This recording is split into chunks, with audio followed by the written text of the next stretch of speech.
Hey guys, welcome back to weekly update. तो आज के वीडियो के अंदर बिटकॉइन का थोड़ा सा प्राइस एनालिसिस हम करेंगे और प्रीवियस वीक की इंपॉर्टेंट न्यूज़ और इवेंट्स जो है उसका भी रीकैप हम देखेंगे।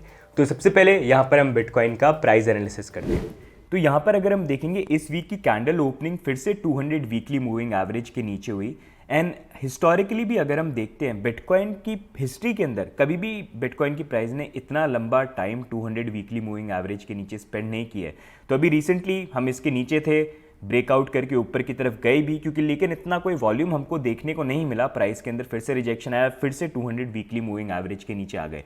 तो अब वीकली में हम इसके नीचे ओपन हुए हैं, तो अब यही पॉइंट जो है हमारे लिए जो $22,700 का बन जाता है बिटकॉइन की प्राइस के लिए एक रेजिस्टेंस बनेगा। ये अगर आप चीज़ देखोगे काफ़ी ज़्यादा मैच करता है यहाँ पर आरएसआई के साथ भी, जहाँ पर अगर आप देखोगे यहाँ पर टॉप के पॉइंट्स को ज्वाइन करके एक ट्रेंड लाइन बनती है और उसके अकॉर्डिंग भी ये एक ऐसा पॉइंट है जो रेजिस्टेंस का पॉइंट था। अगर ये ब्रेक होता थोड़ा वॉल्यूम के साथ यहाँ पर वुड हैव बीन बेटर, लेकिन वैसी चीज़ यहाँ पर नहीं हुई है।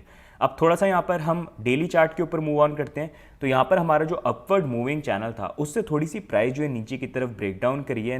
रेगुलरली आपसे हम अपडेट भी शेयर कर रहे हैं कि कौन से पॉइंट्स आपको देखने हैं। जहाँ पर प्रीवियसली आपको बताया था कि यहाँ पर अगर आप देखोगे ये $20,500 का जो ये वाला जोन है थोड़ा इंपॉर्टेंट एरिया है, क्योंकि यहाँ पर VPVR के अकॉर्डिंग भी एक इंपॉर्टेंट सपोर्ट का जोन बन जाता है। करेंटली देखेंगे प्राइस थोड़ा सा यहाँ पर होल्ड करिए। एंड यूजुअली होता ये कि जब भी कोई चैनल ब्रेक होता है ना, कई बार प्राइस जो है वापस उसको रीटेस्ट करने के लिए आती है। एंड फिर रीटेस्ट पे क्या वो रिजेक्ट होती है या वापस ऊपर जा पाती है, वो काफ़ी इंपॉर्टेंट है। तो यही चीज़ है जो इस वीक के अंदर हम मॉनिटर कर सकते हैं। अभी इन अ वे अगर एक रफ में आपको आइडिया दूँ कि किस तरह का अप्रॉक्सीमेटली मूवमेंट हो सकता है, तो प्रॉब्ली अगर प्राइस फिर से एक बार रीटेस्ट करने के लिए यहाँ पर आ भी जाए और फिर उसके बाद बाउंस करके यहाँ पर जाए, प्रॉब्ली शायद ऐसा रिजेक्शन या ऊपर की तरफ ब्रेकआउट, वैसा कुछ मूवमेंट है which can probably happen. But I am just saying that we'll have to see कि इवेंचुअली वैसा वर्कआउट करता है कि नहीं करता है। बट अगर हम फंडिंग रेट के ऊपर थोड़ा सा मूव ऑन करते हैं तो it is good to see कि फंडिंग रेट जो है अभी भी यहाँ पर नेगेटिव है। एंड अगर ऐसी नेगेटिव रहती है it is going to be better कि लोग थोड़े से यहाँ पर बेरिश रहे बिटकॉइन की प्राइस को लेके, तो वहाँ पर जंप की पॉसिबिलिटी ज़्यादा हो जाती है। दूसरी चीज़ यहाँ पर आप ये ध्यान रखना कि जैसे भी मैंने मूवमेंट की बात भी करी ना, कि अगर प्राइस अगर नीचे आके भी जंप करती है या फिर फॉर एग्जाम्पल आप मान लीजिए यहाँ से भी जंप करती है, जब हम एटलीस्ट यहाँ पर 22,200 के जोन पे आते हैं, तब आप ये देखना क्या ये फंडिंग रेट फिर से बुलिश हो जाती है, क्या पॉजिटिव हो जाती है। कि अगर सारी जगह पॉजिटिव हो जाती है तो थोड़ा ध्यान रखना कि लोग फिर से बुलिश हो गए, दैट्स नॉट गुड। लेकिन अगर नेगेटिव रहती है तो थोड़ा सा मैं उसको पॉजिटिव साइन मानूंगा। But in the end we'll have to see चीज़ें जो है यहाँ पर किस तरह से प्ले आउट होती हैं। लेकिन यहाँ पर ये क्रूशियल जोन है जिनको आप देख लेना। बस ये ध्यान रखना कि यहाँ पर प्राइस जो है अभी जब बाउंस बैक करती है, प्रॉब्ली यहाँ से करे या ऊपर से भी करे, जब हम फिर से यहाँ पर $22,200 के अराउंड आते हैं, वहाँ पर प्राइस का क्या रिएक्शन होता है। तो ये चीज़ आप भी फॉलो कर सकते हो। बाकी आपका टीए क्या बोलता है, what do you think? Do you think यहाँ से बाउंस बैक हो सकता है? You think we are going lower कि $17,000, या आपको लगता है उससे भी नीचे जा रहे हैं? Do let us know in the comments. तो अब नेक्स्ट मूविंग ऑन, इस वीक की इंपॉर्टेंट न्यूज़ और इवेंट्स के बारे में हम बात करते हैं। तो सबसे पहले genesis which is owned by digital currency group, उन्होंने यहाँ पर 3 एरोज कैपिटल को काफ़ी बड़ा अमाउंट एज अ लोन दिया था। 3 एरो कैपिटल के साथ हुआ क्या, उसको जानने के लिए हमने ऑलरेडी एक वीडियो बना रखा है, तो उसको आप डेफिनेटली चेकआउट करना, बहुत सारी चीज़ें आपको सीखने को मिलेंगी। तो यहाँ पर जेनेसिस ने बहुत बड़ा अमाउंट उनको दिया था और अब 3 एरो कैपिटल खुद की उनकी हालत ख़राब है, जहाँ पर पूरे वो बैंकरप्ट हैं। तो ये काफ़ी बड़ा एक लॉस जेनेसिस के लिए यहाँ पर हो सकता है। ऑल्दो उन्होंने बोला कि नहीं हम सर्वाइव कर जाएंगे, लेकिन अब अगर आप देखेंगे जेनेसिस ने यहाँ पर अपना 20% वर्कफोर्स जो है उसको यहाँ पर ले ऑफ कर दिया। मतलब लोगों को बोल रहे हैं वो कि आप छोड़ो, इतने लोगों की ज़रूरत नहीं है। साथ में यहाँ पर जेनेसिस के CEO माइकल मोरो, उन्होंने भी स्टेप डाउन कर दिया एज CEO। साथ में नेक्स्ट मूविंग ऑन, अगर हम दुनिया भर के इन्फ्लेशन नंबर्स की बात करेंगे तो इस बार यूके के CPI नंबर्स आए जो 4 डेकेड के अंदर सबसे हाईएस्ट लेवल पे पहुंच चुके हैं। जुलाई के नंबर्स आए 10.1%। कनाडा को अगर हम देखते हैं तो उनके CPI नंबर्स थोड़े बेटर आए कंपेयर टू जून, जहां पर जून में CPI नंबर थे 8.1%, लेकिन जुलाई के अंदर वो 7.6% पे आए। नेक्स्ट मूविंग ऑन, इंडिया का भी अगर हम इन्फ्लेशन नंबर देखेंगे तो जून के अंदर 7.01% था, लेकिन जुलाई के अंदर 6.71% आया। अब यूएस के अंदर इन्फ्लेशन को लेके भी इस बार उनके इन्फ्लेशन नंबर थोड़े कम आए थे। तो 25 से लेके 27 अगस्त के बीच में फेड ऑफिशियल जो है वो मीटअप करेंगे एंड फिर वो डिसाइड करेंगे कि क्या अब यहाँ पर, क्योंकि इन्फ्लेशन थोड़ा कम हो रहा है, तो क्या हमको इंटरेस्ट रेट जो हम इतना फ्रीक्वेंटली राइज कर रहे थे, क्या उसकी ज़रूरत अभी भी है कि नहीं है। तो 25 से लेकर 27 अगस्त का टाइम थोड़ा सा ऐसा रह सकता है जहां पर मार्केट में वॉलेटिलिटी हमको देखने को मिले।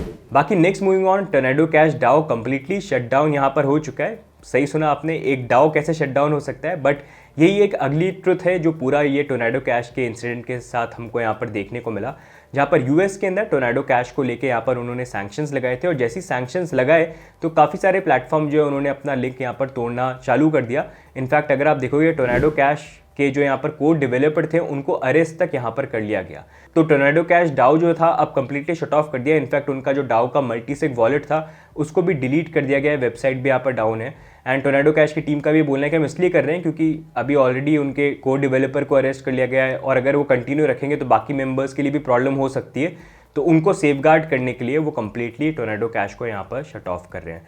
साथ में अगर आप देखेंगे ईथर माइन जो one of the largest Ethereum के माइनर हैं यहाँ पर, उन्होंने भी एक वीक पहले टोर्नाडो कैश के ट्रांजैक्शन को रिस्ट्रिक्ट और सैंक्शन करना चालू कर दिया था। तो पूरे इस केस से सामने ये चीज़ निकल के आई कि जितना डीफाई को बोला जाता है कि डिसेंट्रलाइज्ड है उतना डिसेंट्रलाइज यहाँ पर है नहीं। एंड एक्चुअल में गवर्नमेंट ऑफिशियल जब थोड़ा सा स्क्रू टाइट करने की कोशिश करेंगे तो उसके बाद एक कैस्केडिंग इफेक्ट यहाँ पर देखने को मिलेंगे जहाँ पर कुछ भी वो शट डाउन कर सकते हैं। तो एक्चुअल में ये काफ़ी इंपॉर्टेंट रहेगा जब SEC सिक्योरिटीज़ को लेके काफ़ी बोलता है कि डीफाई के अंदर काफ़ी सारी चीज़ें सिक्योरिटीज़ में आती हैं और तब अगर वो कोई रिस्ट्रिक्शंस वगैरह या कोई भी चीज़ लगाते हैं तब क्या सेम हालत हमको यहाँ पर देखने को मिलेगी, वो एक बहुत बड़ा क्वेश्चन यहाँ पर बन जाता है, स्पेशली इथेरियम के ऊपर अभी डीफाई को लेके जो इकोसिस्टम यहाँ पर बन रहा है।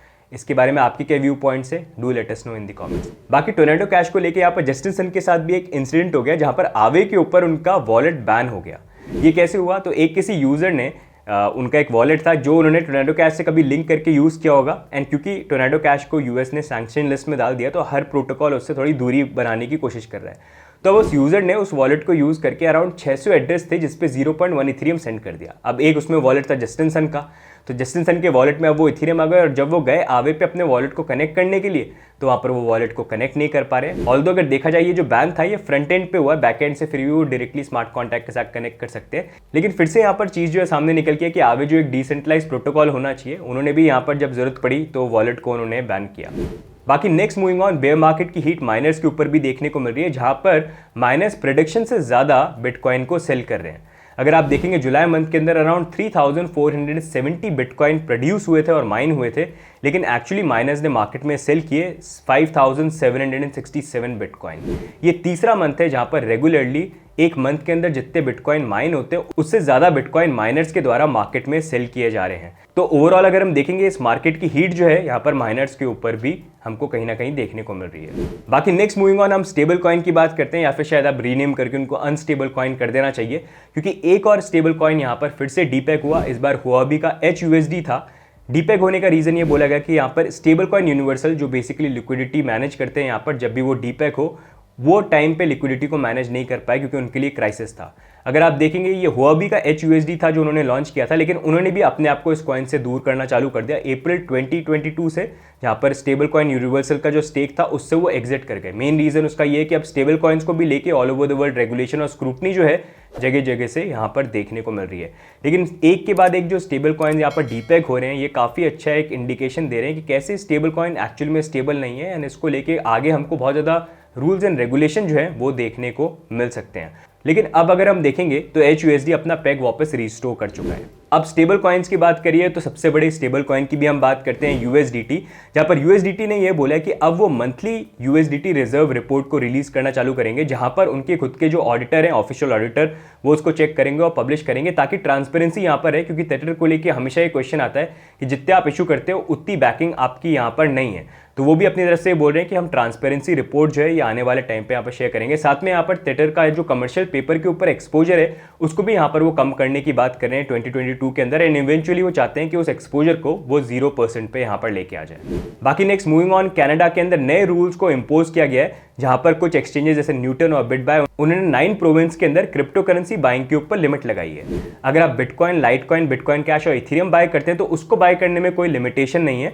लेकिन बाकी अगर आप इनके बाहर कोई ऑल्ट कॉइन को बाय करते हैं तो मैक्सिमम एक साल के अंदर सिर्फ 30,000 कैनेडियन डॉलर्स के ही इन ऑल्ट कॉइन्स को आप बाय कर सकते हैं। और ये करने का उन्होंने मेन रीज़न ये बताया कि ये इन्वेस्टर और कंज्यूमर प्रोटेक्शन के लिए ये रूल्स इंपॉर्टेंट थे, तो हमने यहाँ पर इंप्लीमेंट किए।